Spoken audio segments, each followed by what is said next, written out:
We're educative, we're entertaining. Information is power. We'll give you the best when it comes to music. We'll give you the best when it comes to news, current affairs, and sports. We are the best. Carnival Radio, Carnival Radio, Carnival Radio. We are the best. Carnival Radio. Enjoyment unlimited.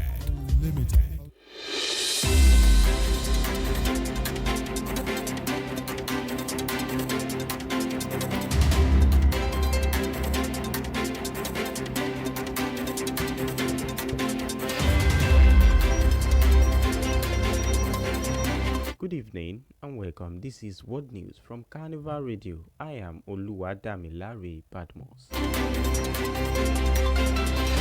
To begin the World News this evening, we start from Africa. Ghana's central bank has rebuilt its foreign reserves to cover 4.5 months of import after several depletion during the 2022 economic crisis. Governor Johnson Asaima said on Thursday in Washington. He credited the state-run gold board established in March with generating about $8 billion by centralizing gold export and ensuring foreign exchange return to Ghana. Asaima noted that direct bullion received from large mining firms are further strengthening reserves, reversing losses caused by private gold traders. He revealed that Ghana will regulate cryptocurrencies by year-end through a bill developed with IMF support to license and monitor virtual assets. The governor added that new legislative reforms will enhance the central bank's independence and stabilize its post-restructuring balance sheet.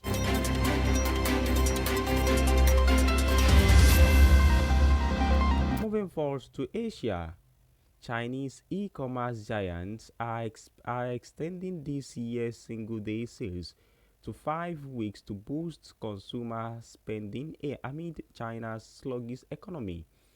At a launch event in Shanghai on Thursday, Alibaba announced a 50 billion yuan subsidy for its top 8 VIP shoppers, calling it an unprecedented investment in the annual shopping festival.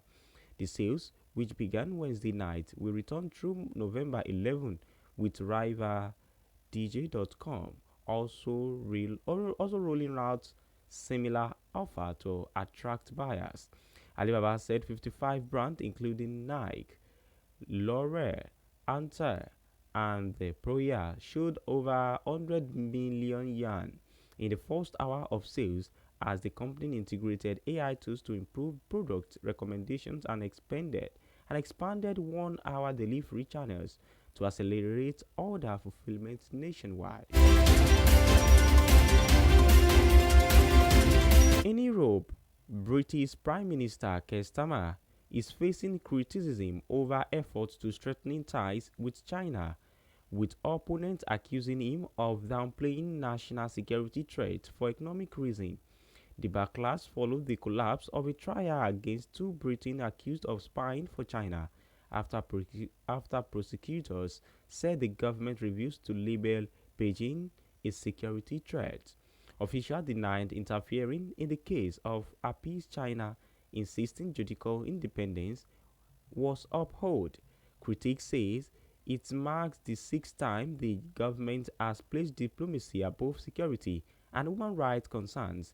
They also cite the delay in releasing a promised audit on China's relations and its exclusion from a new foreign influence registration list.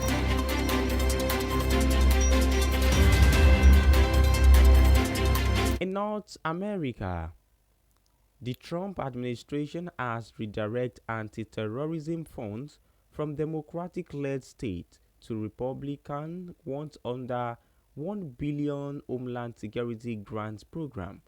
Government records show that Washington, D.C., Illinois, and New Jersey saw the largest cuts, while Florida, Washington, and Ohio recorded major increases.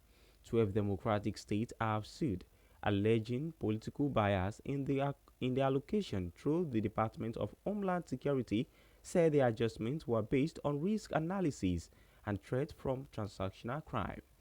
The federal judge in Rhode Island has temporarily blocked the fund distribution pending the case. If upheld, California could lose $55 million in security funding for upcoming global sporting events.